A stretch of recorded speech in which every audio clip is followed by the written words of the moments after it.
festettek új képeket, még meg sem születtünk.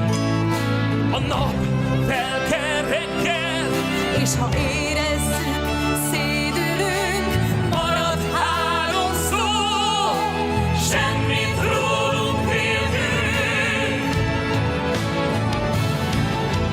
akárhová vetett a sors, összetartozunk. Akárhová vetett a sors, egy vérből vagyunk. Akárhová vetett a sors, összetartozunk. Akárhová vetett a sors, egy vérből vagyunk.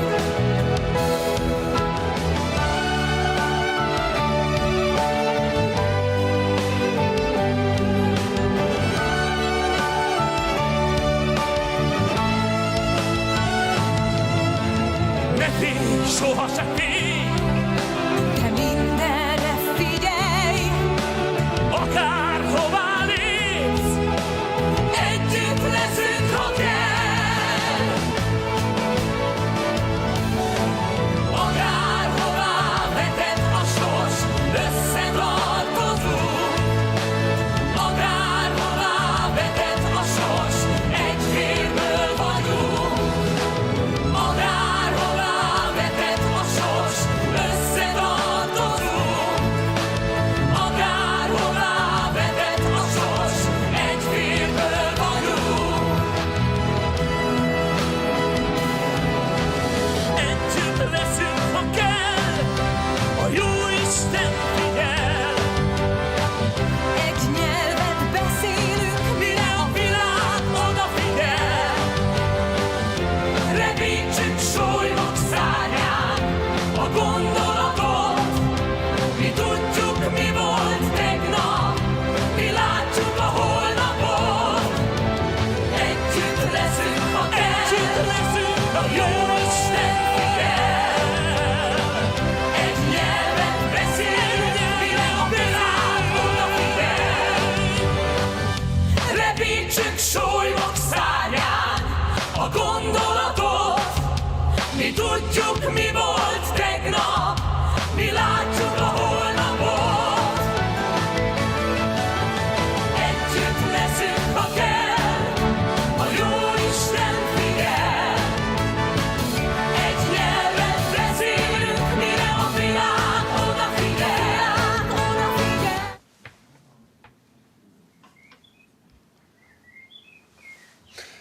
Szép jó napot!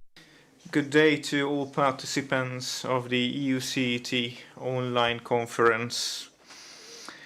And I would like to especially welcome those audience members who are with us here live and thinking with us. I'm Daniel Ferko, historian and journalist, presenter of Hír TV television. Today I have the honor to be your host at this conference. This is the third or fourth time that we can think together online, but it is worth remembering that originally it was a Hungarian and Polish initiative to form the European Council for Civil Cooperation, to actually think together in hopefully widening Christian Europe. And here, this is done in Hungary through the Civil Union Forum, and the motto of this forum is "Nothing about us without us," formulated originally by Count István Széchenyi. Today's panel discussion will feature speakers from Budapest, Italy, and the United Kingdom. With quite interesting topics. The conference will be held in English, and at first each speaker will have 15 to 20 minutes to talk about their topic, and afterwards there is going to be free discussion. And sorry in advance, but actually I will mark when your time is up. Hopefully it's not going to be necessary. And just as a foreword, I was just talking about Christian Europe. And that's not quite clear, especially in Brussels. What do we mean by this?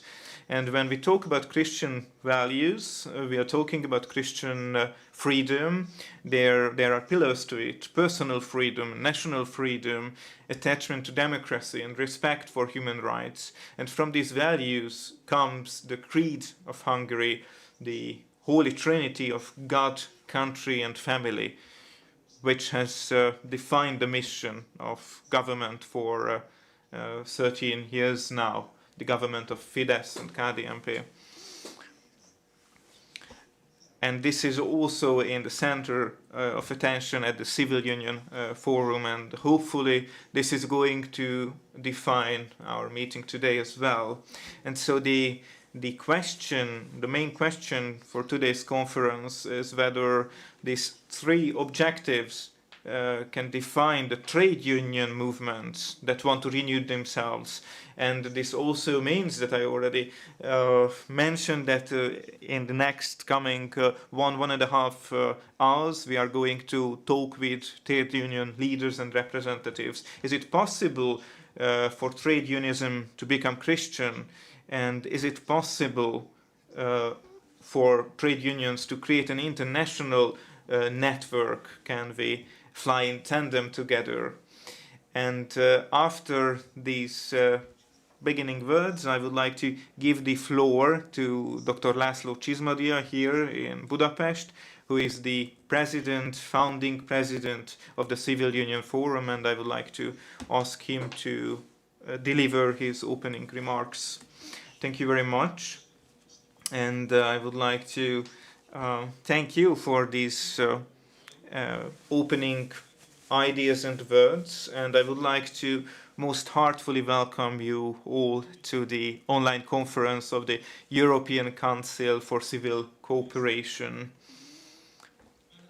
I also would like to take this opportunity to extend a special welcome to my decades-long brother-in-arms, Imre Palkovics, as the newly elected, re-elected president of the National Federation of Workers' Councils. Congratulations. Dear friends, the world is in a turmoil around us, and it is a bad omen that there is a prolonged war on our old continent, and our Christian identity demands that we stand for peace. In 2024, there will be parliamentary elections in the European Union. Our task is to stand up democratically for the sovereignty of nations, and with the votes of our followers, we must build a new, necessarily reformed institutional structure. The sovereignty of our countries and the great value of our citizens is subsidiarity, and it must be preserved in Europe. I believe that there is no better starting point than respect for the principle of supremacy of the people. We need to preserve the readiness of our citizens to take up initiatives.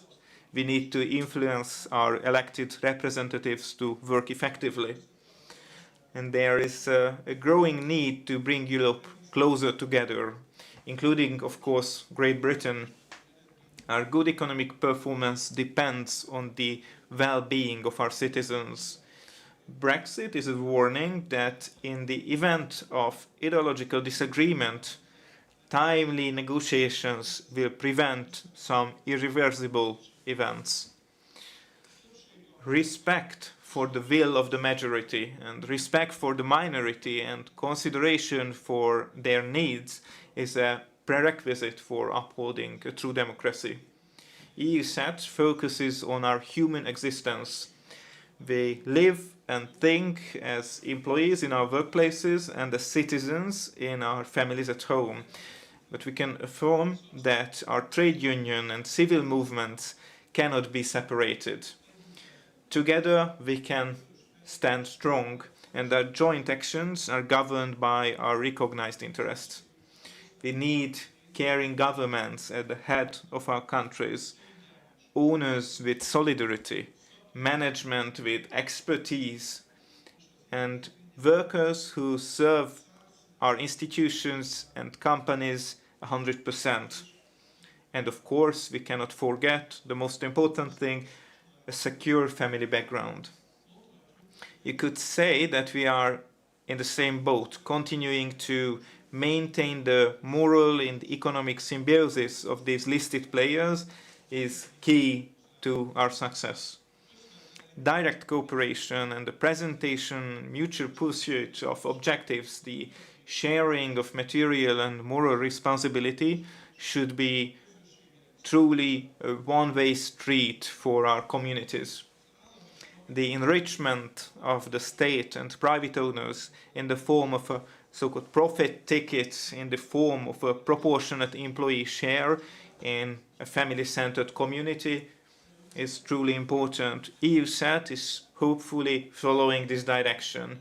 In conclusion, I believe that our ongoing online conferences and events and hopefully our fourth Budapest conference to be organized in the autumn of 2023 will take our work towards these goals we have set.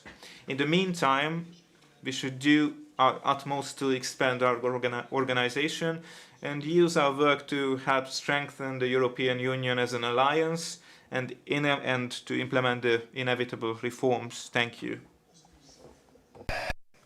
Thank you very much, President, for your welcoming speech.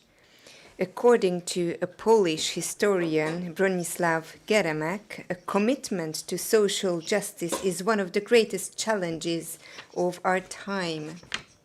He argues that it is much more important than demanding other justice, than for example, freedom, and because we have dealt too much with pushing market economy in the fore.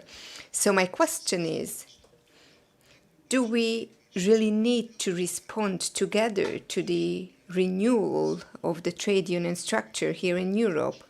Or are there also national specificities that must be taken into account in any case? So now I call Mr. Gian Luigi Ferretti, President of the Italian UGL Trade Union. So please take the floor, Mr. Gian Luigi Ferretti. Warm welcome to you. The floor is yours. Thank you very much for the invitation. László, Imre, warm welcome to you. We have seen each other not long ago. Thank you very much for the invitation. I'm also going to answer your question. But first of all, I would like to go back a little bit in history. And I invite you now to take a seat in my time machine, starting from Rome, and then in the end we will get back to Rome. In Rome, 2,517 years ago, we had the first strike because the plebs, the lowest layer of society, was protesting because they wanted to get rights, and because of that, they left the city, and soon the nobility started to feel the effects. The Senate was concerned, and a consul was sent to negotiate with the plebs.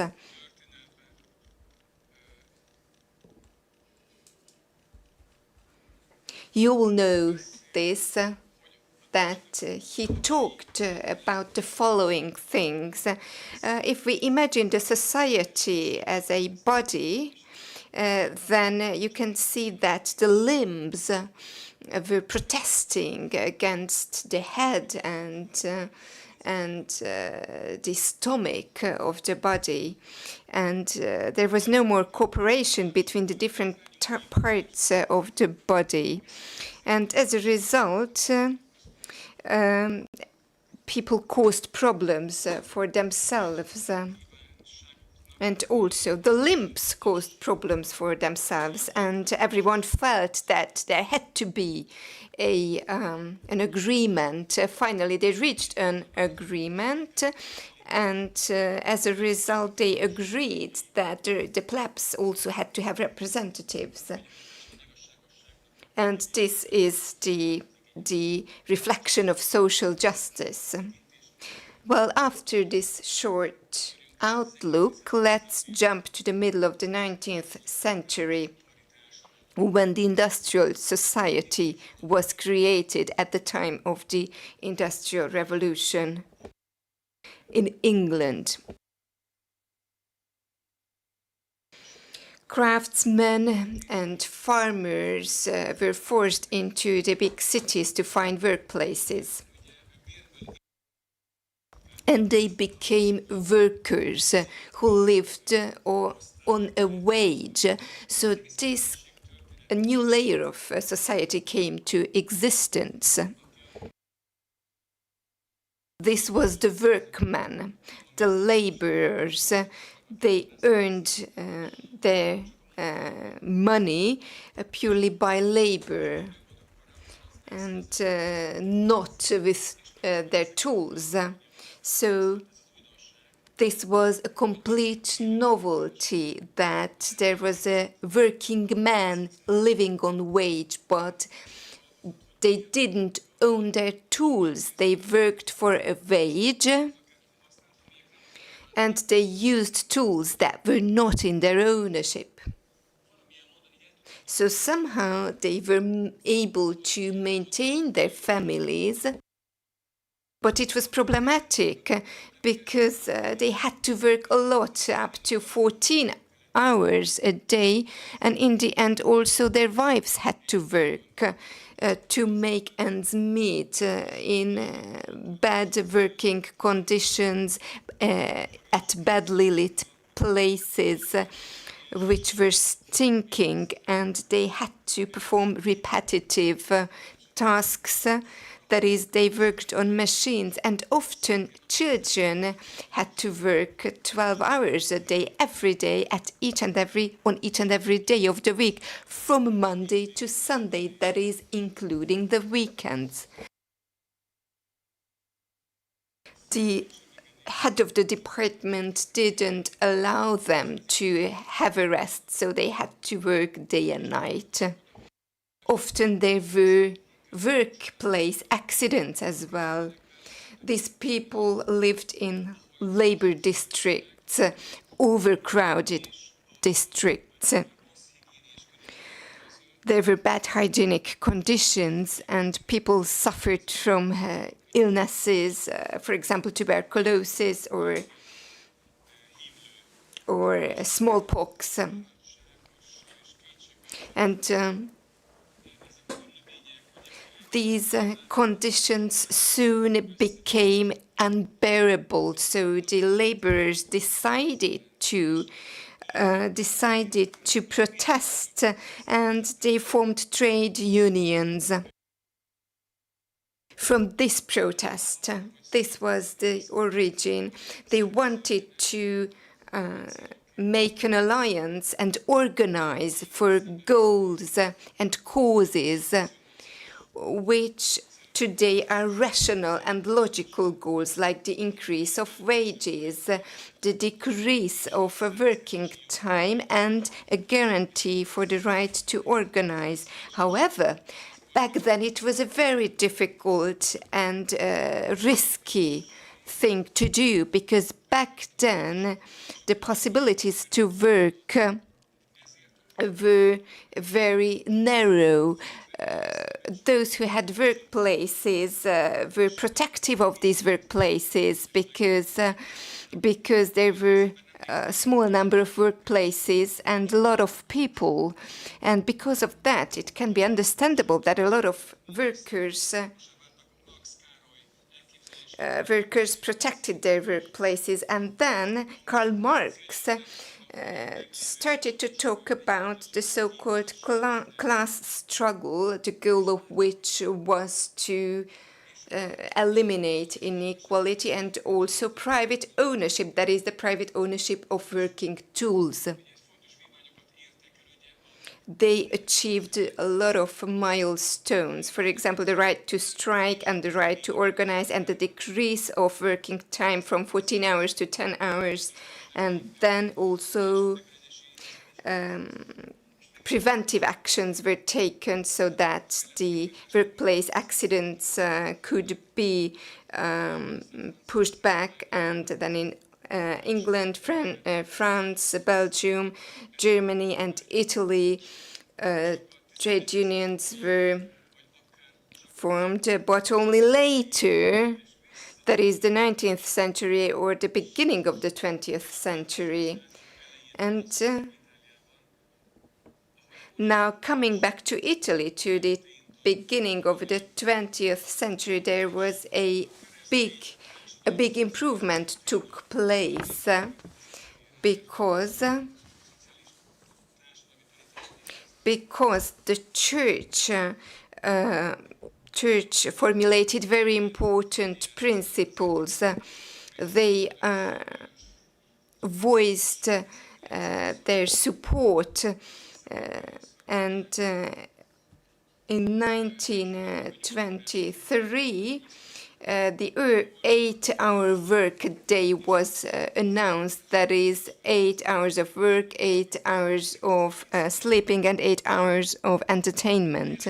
Then in 1934, laws were accepted for the protection of the health of workers and also for the protection of women and children.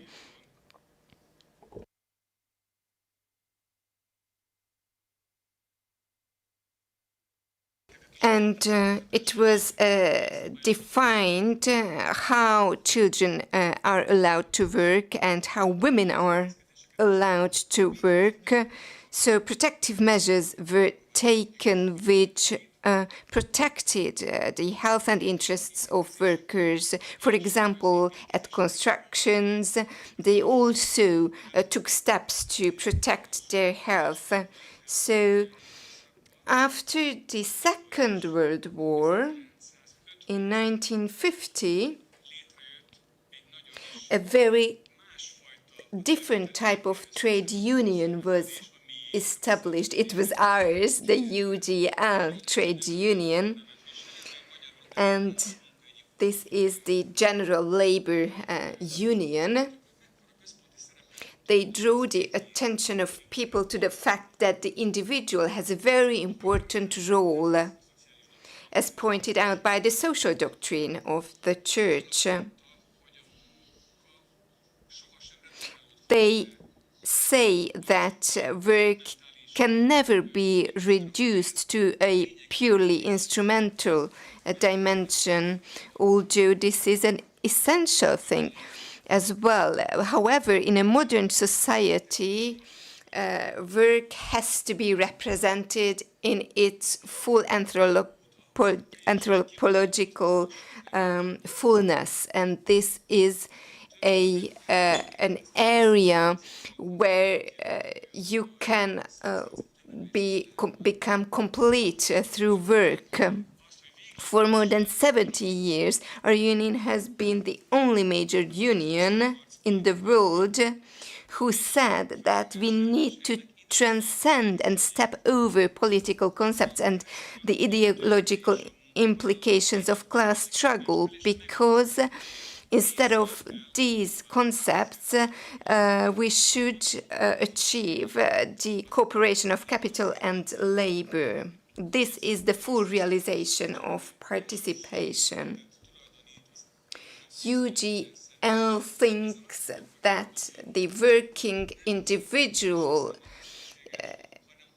is the first, because work is not only important for the production of goods, but also it is a means of social inclusion and human dignity.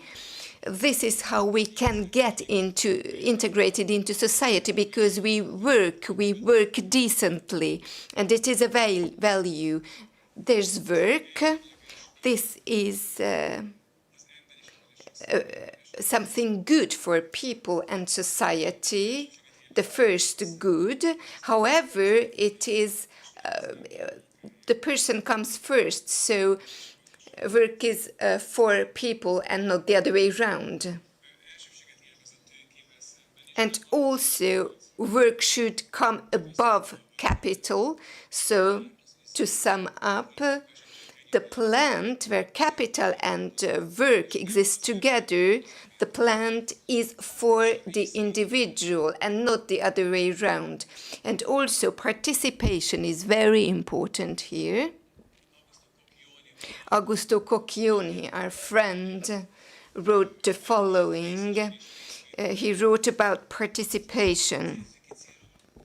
With participation, our goal is to change the rigid hierarchy from the top to bottom, and we should instead shift to a horizontal system that protects companies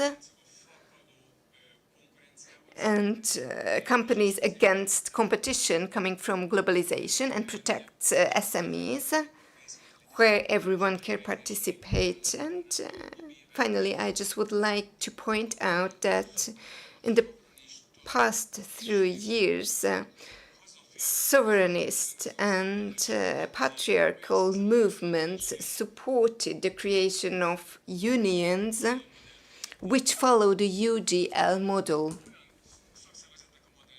It is a model of a trade union that is not based on ideology that come from 200 years ago, but which looks into the future. And this way, we help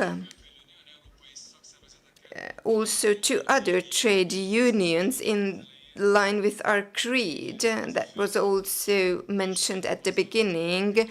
God, home country and family, and everything else comes from this and roots in this Trinity, is rooted in this Trinity. So this way we helped our Spanish friends to establish Solidaridad, which is already a very prominent trade union. We also helped our Romanian friends, and we also keep contact with our Hungarian friends and our French and Portuguese friends.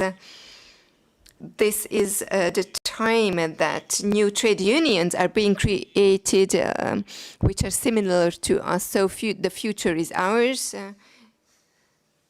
And in the name of the nation and in the name of the future and also in the name of the national sovereignty, we go on this road because it's not about egoism. It's not about individualism.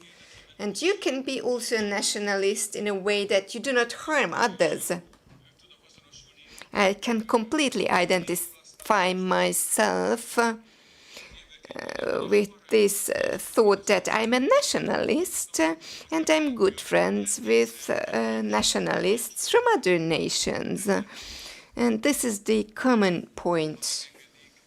So if you allow me, I would like to conclude my first outlook and my first speech. And if you have any questions later, feel free to ask. Thank you very much. Thank you very much for talking about the important role of trade unions when it comes to social justice, which is an important Christian value. And we would like to ask you to stay with us, because in the second half of the conference, we'll ask you to summarize and deliver your remarks. Before giving the floor for the next speaker, I would like to mention that Hungary recently organized CPEC Hungary with great success. And CPEC Hungary is often referred to as an incubator because people are coming to Hungary from all over the world, and they view Hungary as a conservative laboratory which provides real answers to real problems. And I said all this because when it comes to trade unions, Hungary and the Hungarian government provided very real and useful answers. For example, in Hungary, collective agreements are extended to non-union members as well. In addition, a minimum wage for all workers is also agreed based on government decision. And of course, the big question here is what's left for the trade unions, and the wiggling room movement opportunities of trade unions is becoming smaller and smaller nowadays. So the real question for trade unions is what kind of extra additional benefits can they provide to workers to motivate them to join the trade union movements. So my question is to Imre Palkovics, our next speaker. Does each trade union movement have a specific national character? Our previous speaker finished on the note that for him it's very important that he thinks that he is a nationalist and cooperation with other nationalists is key. And second part of the question, that is there a conservative trade union structure? I'm quite young, but I still remember that trade unionism is closely related to socialism, and so I think it's an interesting question whether is it possible to create conservative national trade unions. So I'm quite interested in the answer of Mr. Palkovics. The floor is yours. Thank you very much for the opportunity. I would like to welcome our English friend, Mr. Spencer, who just joined us, and I would like to thank Gian Luigi for his speech. And I had the opportunity to listen his opinion quite often, and now I managed to understand his point, and I'm not quite sure how I can listen to the English interpreting and the Hungarian interpreting. Just a technical question. The speakers or the audience had the opportunity to listen with interpreting, so the information is going to be stored as well. So, answering your question, trade unionism based on traditional Christian basis, is that possible to do that? Can we develop a national character for trade unions? Our starting point is that trade unions started in England during the Industrial Revolution, and it had two directions. In one direction, they tried to support and improve the quite dire situation of workers in the workplace. This was a short-term success, or actually being unsuccessful. And then the second direction was gaining political influence for the workers. They tried to organize parties and getting the right to vote, acquiring the right to vote. This was a long struggle, and it actually was some 200 years for the workers to gain true political power and to achieve collective representation. And it's no surprise, no secret that these worker movements organized left-wing parties, and so socialists and communists joined European parliaments in the Western countries. And after the Second World War, there was a flourishing of trade unionism related to creating the Western welfare state, but this development process actually ended there, because before the Second World War, the Bismarckian providing the Bismarckian social insurance for a long time in Europe, in the European societies, welfare societies spent 10 to 20% of the GDP on welfare spendings, and this after the Second World War in the 70s until the 70s increased to 20 to 30% of the GDP, and this is an economic share from where let's say the left-wing parties and governments could create new initiatives to gain supporters, but this could no longer be done because there were nothing to increase, to improve there, and so the workers actually turned away from the left because of global pressure, and so there were values on the agenda of left-wing parties which were no longer aligned with the values of the workers.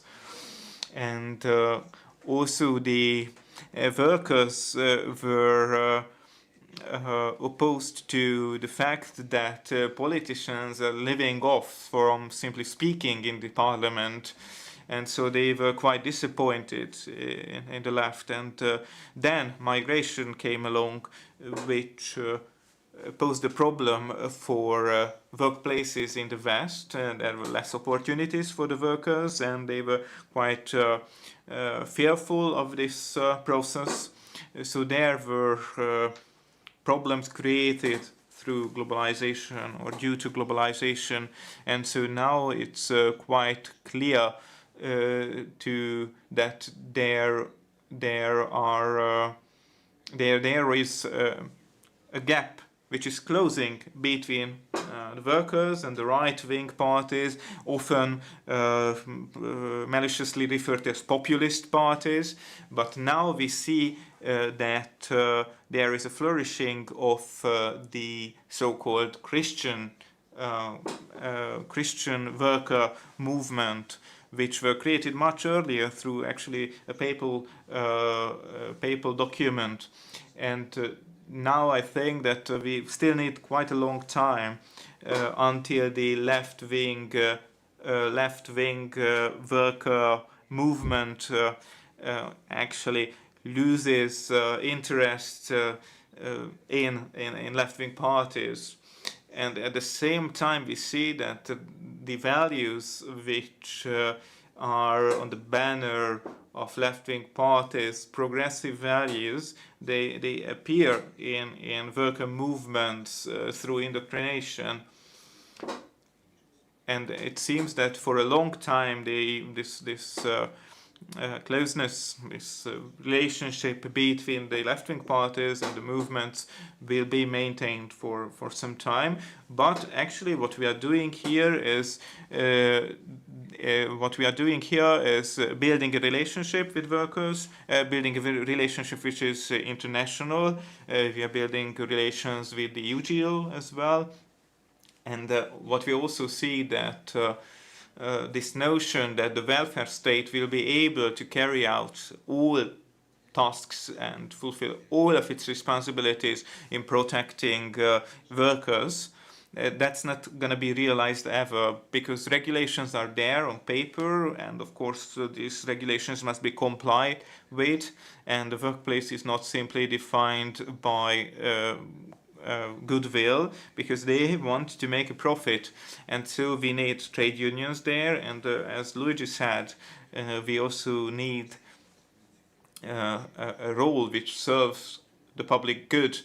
And I'm not afraid of the fact that the governments will take over all the tasks of trade unions, because these initiatives, such as collective agreements, and the fact that collective agreements cover all workers, is an international regulation, also specified in UN documents and ILO documents. So this is not an achievement simply of the current government. This is a long-standing effort. And then the minimum wage defined by the government. It's defined by the government through consultation with social partners, including workers' representative bodies as well, and afterwards this is followed by an agreement with tripartite consultation, and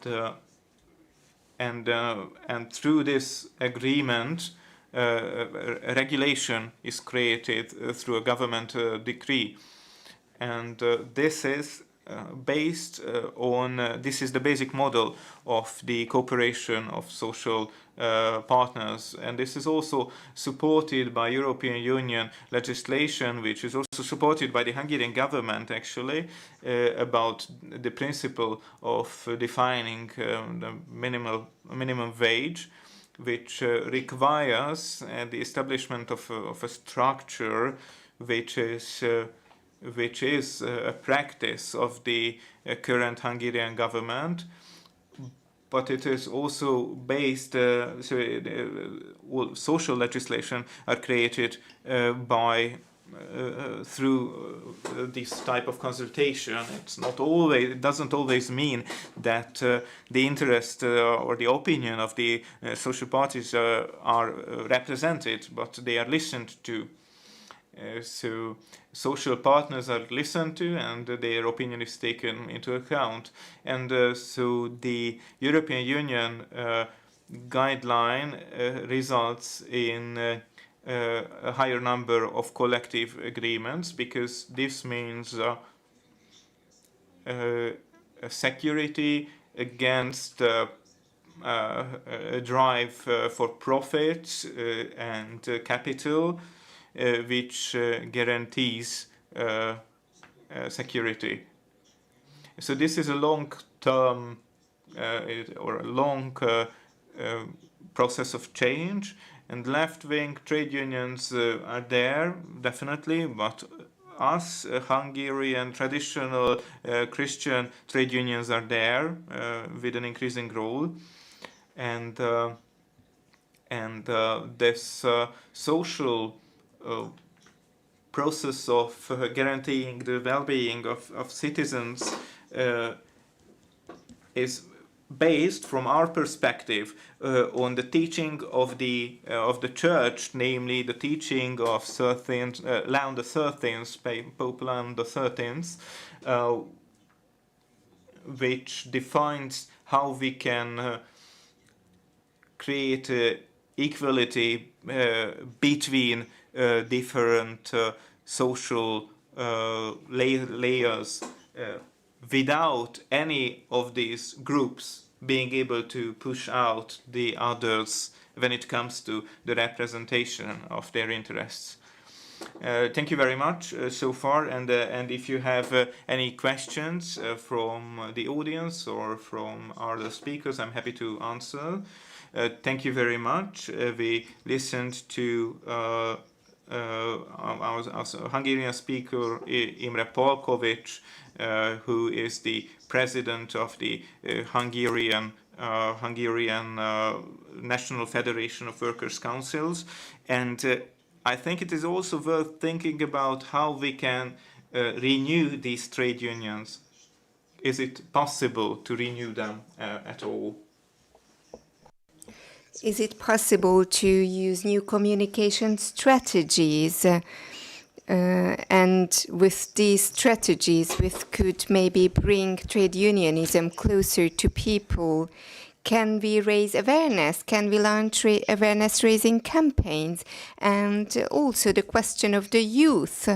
Can we address them so that we have a future? So in their current form, can trade unions address them? And with this, I would like to hand over to Dr. Spencer Pitfield. Warm welcome to you. He is representing the British Union Blue. The floor is yours, Mr. Director. Halló, hall engem? Can you hear us, Dr. Pitfield? If that was an invitation for me to say a few words, unfortunately there is no English interpretation this end, so I'm struggling to understand what has been said, but if it is correct that you would like me to speak, I'd be very happy to speak at this time. Igen, igen. Yes, you have received the floor, and we can also see you and hear you very well. And as you can see, as I can see, you have nodded. So if you can hear me, please take the floor. Please take the floor, Dr. Spencer. Like me to speak, so here I go. So good afternoon to all of you. Can I apologize at the outset? It's a great pleasure to join you, but I have no translation this end. Maybe it's my technical fault, so I'm struggling to understand. But it is lovely to hear Hungarian colleagues, and particularly Imre, lovely to see you and to listen to your thoughts, even though I can't fully understand them. With regards to László and EuCET colleagues, and particularly Gian Luigi Ferretti, very pleased to see you all this afternoon, and thank you for the invitation to speak, to address you. My thoughts really are as follows. This is a very difficult time, of course, for all Europeans and indeed the world. And probably in the recent past, perhaps since the Second World War, there has never been such an important time for trade unions to come together and support society and communities as we seek to work together, often across borders and boundaries, to make those positive differences. But this is a difficult time too for trade unions, because given the terrible complexities of the world economy at the moment, many of our countries, many of our societies and communities are really struggling. The cost of living has skyrocketed. Of course, energy and utility bills, we know absolutely what is happening in that regard. So the pressures on people across Europe particularly, but across the world too, are quite extreme at this time. We do hope that things will improve and get better. I'm sure they will get better, but more than ever, we need businesses, employers, employees, and trade unions to find that common social path together to make sure that we very much achieve as much as we can. And here in the UK, and I'm grateful to speak to you from a UK perspective, and not unusual across Europe either, we have some really complicated problems. We have all sorts of industrial action in our health service, across our train networks, teachers that are going on strike, which is causing considerable problems to classrooms. So we are struggling to, wherever we can, to bring people together. And great difficulty is that when countries do not necessarily fund the salaried increases being requested, it is really very difficult to find common ground with our trade union colleagues. And here at Union Blue, we work hard to bring employers and employees together, because you cannot be an employee without an employer. You need a business to employ people who work. And one of the key themes that we promote and suggest is that there needs to be what we call fair capitalism. That is, of course, we need to have businesses and markets that grow, but they need to be fair to hard-working people too. And of course, we've seen across Europe, particularly in the bigger European economies, unbelievably unbalanced pay settlements, where you can have senior colleagues who are running organizations getting quite dramatic bonuses, and then the workers receiving very small pay increases. And of course, this causes terrible friction and upset across not only the working environment, but across society and communities too. We have long argued that workers should have a presence on company boards, and we believe that this would make a significant difference in every respect. Now, I understand this is difficult, particularly for private entities that have shareholders. They might not always want to rush to allow workers to be on company boards, but we believe that that should happen more readily. Now, there are some employers that would call are forward thinking and understand how important it is to engage with trade unions and workers in this way. But many, many other companies here in the UK, unfortunately, do not adopt these modern practices. So we believe that this would be a very big improvement in worker and employer relationships if we could have a worker representative, and a true worker representative, not someone who's been put on that board because the company wishes to make it look as if there is a worker on the board. It would have to be someone who's correctly elected and nominated to such a position. My secondary thought for you today is that we do need to encourage a positive and collective dialogue between trade unions and employers. It doesn't help anything if the battle lines are drawn and people do not speak to one another, or indeed, perhaps more worryingly, do not listen to one another. So the second point that I would like to make to you is that it is incumbent on progressive trade unions, I would say trade unions like UGL, for instance, who understand that there has to be a strong and positive relationship between the employer and the trade union. And that does come from both sides. It's not a one-sided thing. There are two sides always in any discussion, in any industrial action, and people have to come to the table and listen with an open mind to both sides. So those are my two thoughts really for you today. In these very difficult times, we have, of course, a positive agenda. Things will improve, but I would suggest to all colleagues it is about trade unions and employers having a closer ability to speak to one another. And it is about employers and companies being so progressive that they would allow a worker to sit on that company board and give the perspective of the worker across that entity. Can I thank you for the opportunity to say these words? I hope they have been translated. I'm sorry I cannot hear by way of translation in return what is being said, but I do thank you, László, EuCET colleagues, Imre and Gian Luigi. Lovely to see you, Gian Luigi, too, in Italy this afternoon. So I'm very grateful for this opportunity. All best wishes, and back to you. Köszönjük szépen, Pitfield. Thank you very much, Dr. Pitfield, for these thoughts. I just would like to tell you that we could listen to you, we could hear you. And I really do hope that Imre Palkovics is also here with us at the moment. I cannot see him. We should react to a lot of things, and soon we will start summing up. But first of all, I would like to hand over to Dr. Csizmadia. The floor is yours. I just wanted to wait until the end, but I heard such inspiring thoughts right now.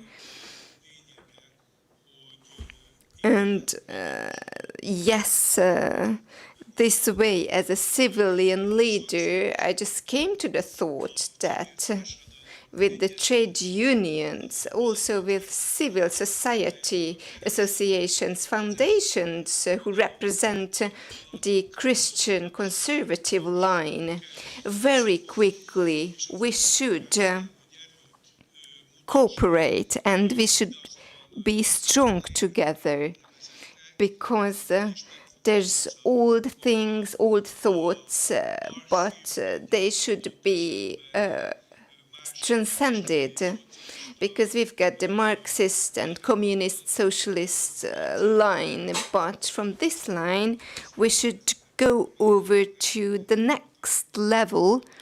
And also in Hungary, this is the case. Unfortunately, there are some leaders who do not want to accept that the world is changing. All three of you acknowledged that, yes, the world is changing, and we need to come up with something new, something different.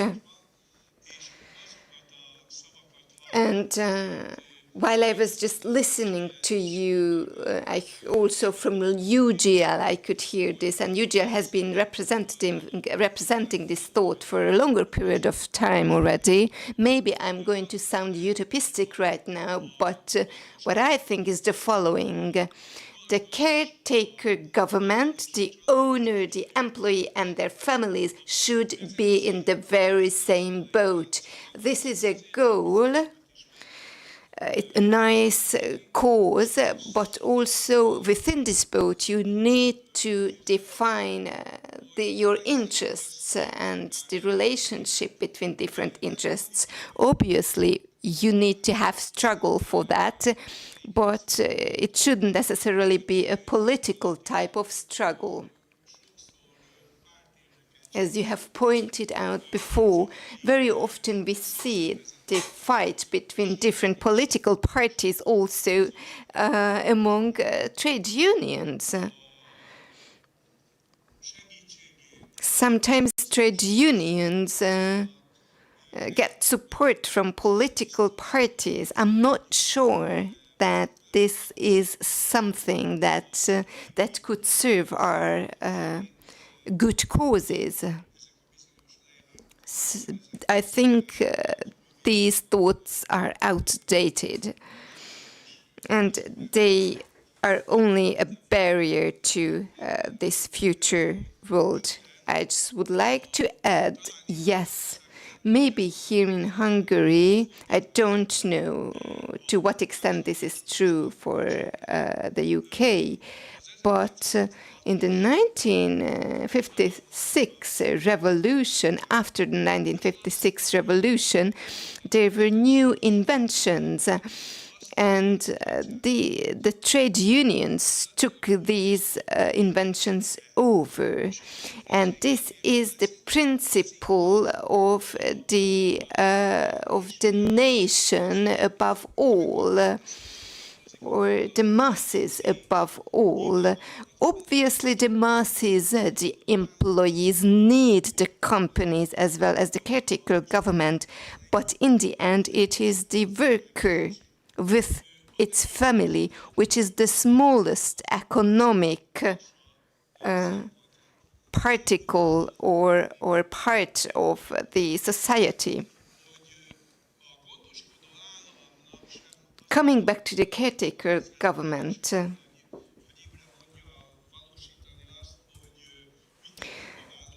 obviously the caretaker government cannot deal with each and every worker one by one.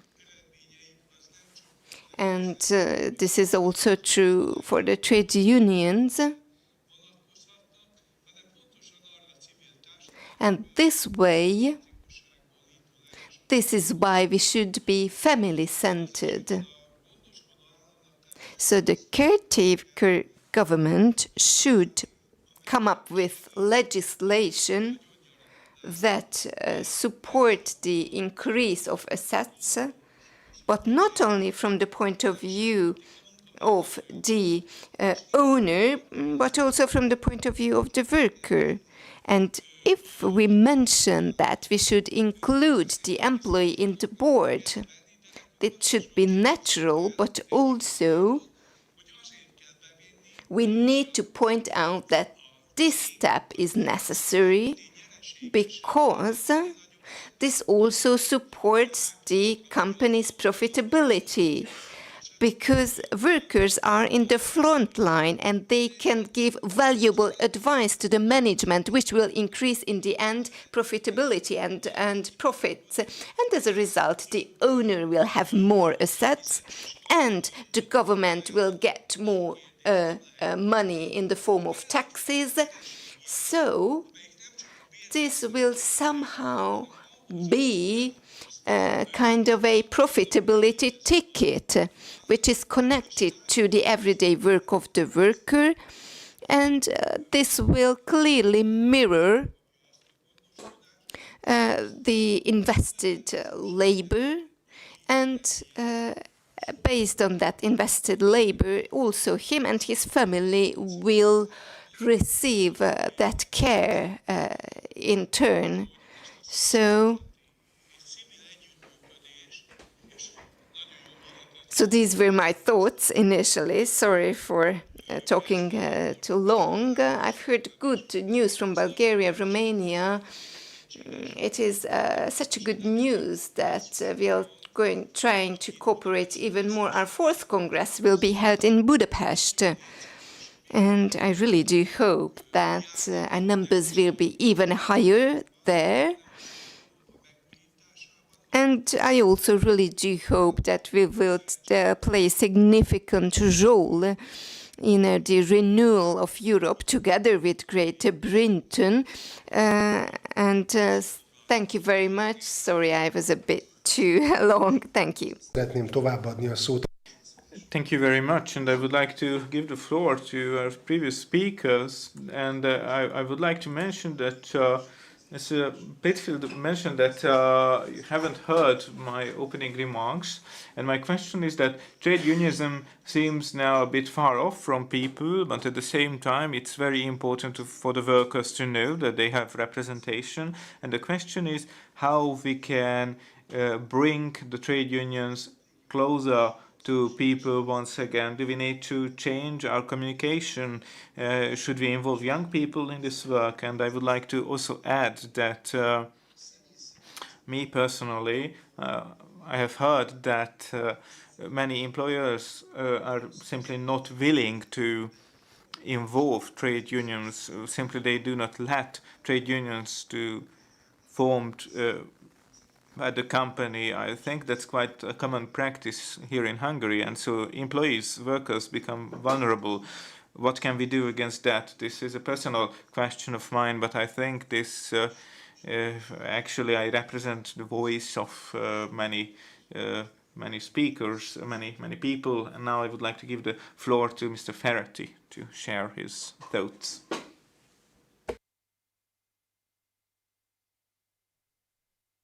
Mr. Ferretti, do you hear us? Yes, okay. Mr. Ferretti, please turn on your mic. So then first we would like to give the floor to Imre Palkovics. Yes, I do hear you. Mr. Ferretti said his goodbyes, and he tried. Actually, in 5 minutes' time, I will have to leave. So, okay, then we would like to give the floor to Mr. Ferretti.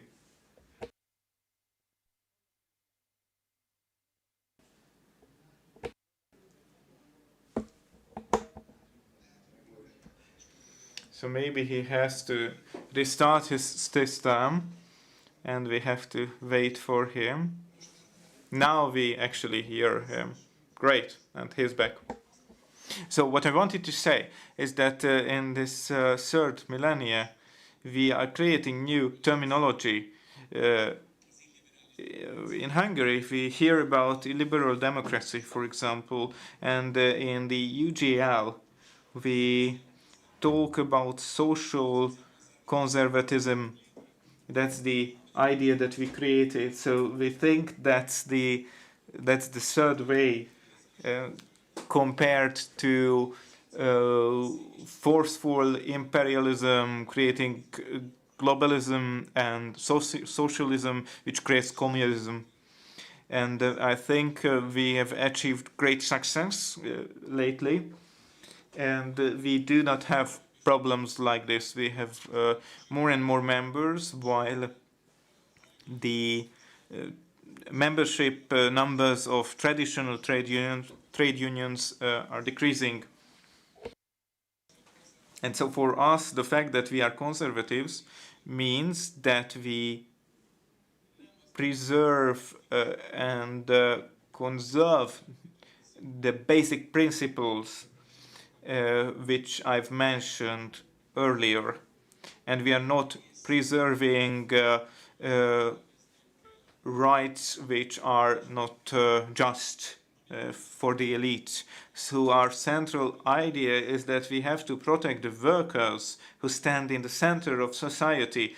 So, for example, the principle that we should have at least one representative in the board of directors. For example, in Italy, we have plants which are producing nicely, and then they close down because they are outsourced to Romania or other countries, and workers do not know anything in advance.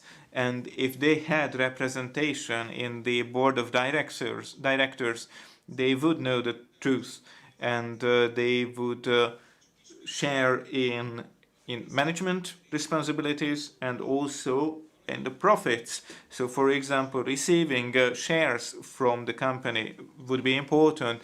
They should become owners of the company themselves as well, because that would help the growth of the company, actually. And we are quite successful with these principles in Italy. Especially lately, we are our numbers are increasing, and as opposed to traditional trade unions, which simply voice old tunes and which no longer work.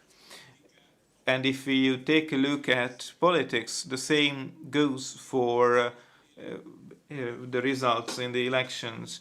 Workers no longer vote for the left, they vote for the right. And I'm quite sorry, but I have to leave now. But thank you very much for the opportunity to talk. Thank you very much for your remarks. And now I would like to give the floor to Imre Palkovics so he can talk, and we have 5 minutes for your remarks. Thank you very much. The thing that was mentioned by my friend Gian Luigi, I can talk about the same trends because the National Federation of Workers' Councils includes in its program that workers shouldn't only earn a wage, but actually I handed in the 90s this bill that the workers should receive shares of the company. Unfortunately, in the first cycle of the parliament, when the left came back and said that they are representing the interest of the workers, the Socialist Party abolished this opportunity. But actually this law is still effective, but after privatization, the state assets disappeared. But the company structure that we developed there is not only possible for state companies, it would be possible for private companies as well. And another alternative of this is that the workers should be rewarded from the profits of the company as well. Especially now when inflation is increasing rapidly and companies quite often gain huge profits, quite atrocious ones, and at the same time the workers do not receive or are rewarded in comparison to these profits, especially if we think about the war going on our neighborhoods, and especially if we take a look at the food prices and the increase of these food prices. Meanwhile, the government introduced the extra profit tax, and what we say is that we should actually reward the workers in a just manner from these profits. Legally, we are not in in a worse situation than the Italian workers, because workers have the right to participate in a works council structure.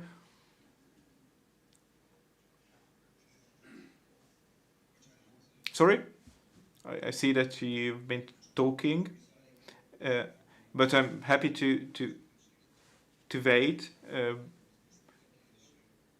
for you to finish. And with these opportunities, of course, the opportunities of the Works Council, we agree with, but I think we have further goals which were not declined by the legislators, but they are not supported so far either. And we hope if we maintain these goals in the long run, we will be successful. Of course, we listen to you, but we also talked a bit about the program of the following minutes. Mr. Pitfield had to leave as well because he had some urgent matters to attend to, but we would like to thank him for his presentation, and I would like to ask László Csizmadia whether he has any further remarks that he would like to share about the presentations, especially about the difficult situation, global situation all around the world, and that people are in a difficult situation, and how trade unions can support them. That was a central idea for me, but I'm happy to hear your reaction about anything else. Thank you very much. I think that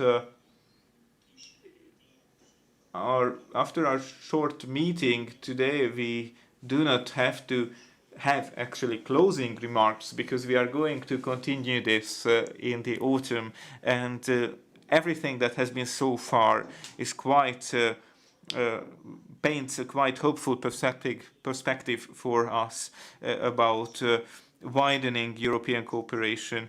And one thing that hasn't been mentioned, because trade unions and workers are mostly concerned about their own faith and future, but I think it is worth having a perspective of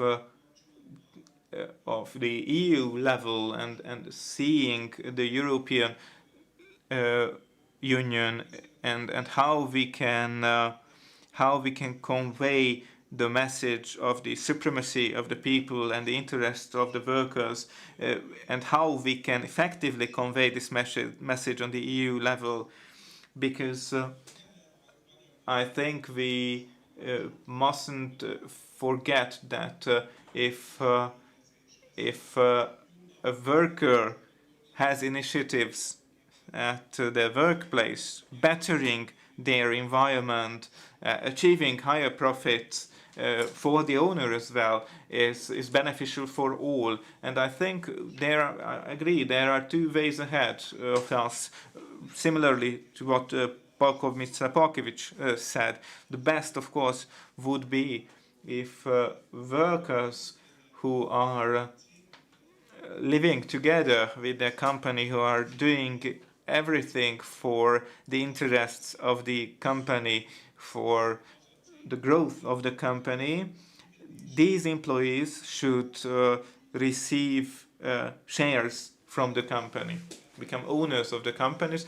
The same goes for the profit ticket, and I think the profit ticket is an important step in this process, an important step to get to actually receiving shares, because if an owner understands that he or she has to thank the worker for the ability, for the possibility to establish a new plant or receive higher profits from the company, they should be providing the opportunity to issue profit tickets, for example. And one last idea that I would like to share, and I think this hasn't been mentioned so far,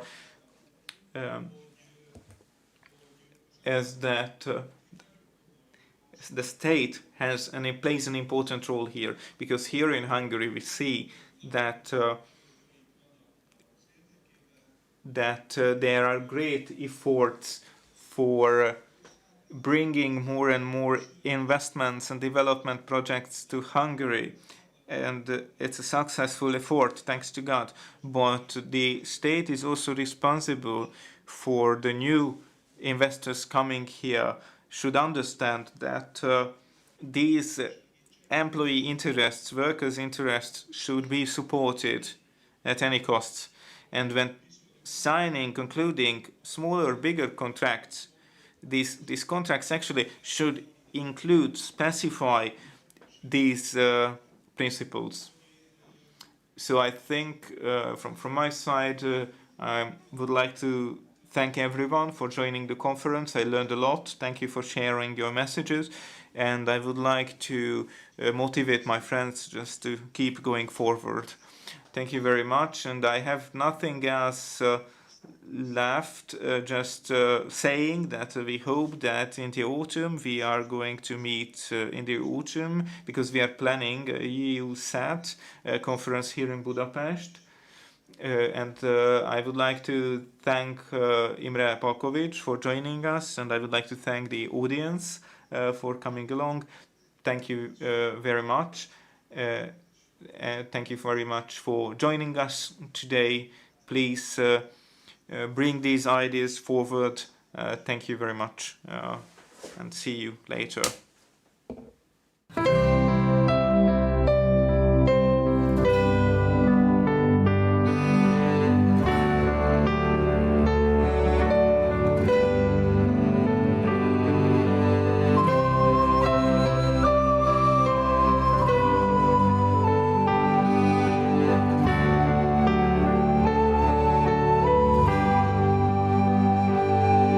A szeretet fénye benned él, ne feledd, mit anyád mesélt. Gyermekeidnek segít a szél, apád szavát merre vigyék.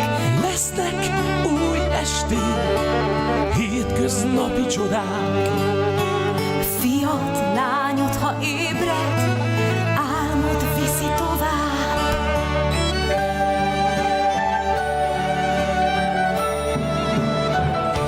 Sok száz győzelem, 1000 év mögöttünk. Festettek új képeket, még meg sem születtünk. A nap felkel reggel, És ha érezzük, szédülünk, marad 3 szó, semmit rólunk nélkülünk. akárhová vetett a sors, összetartozunk. Akárhová vetett a sors, egy vérből vagyunk. Akárhová vetett a sors, összetartozunk. Akárhová vetett a sors, egy vérből vagyunk.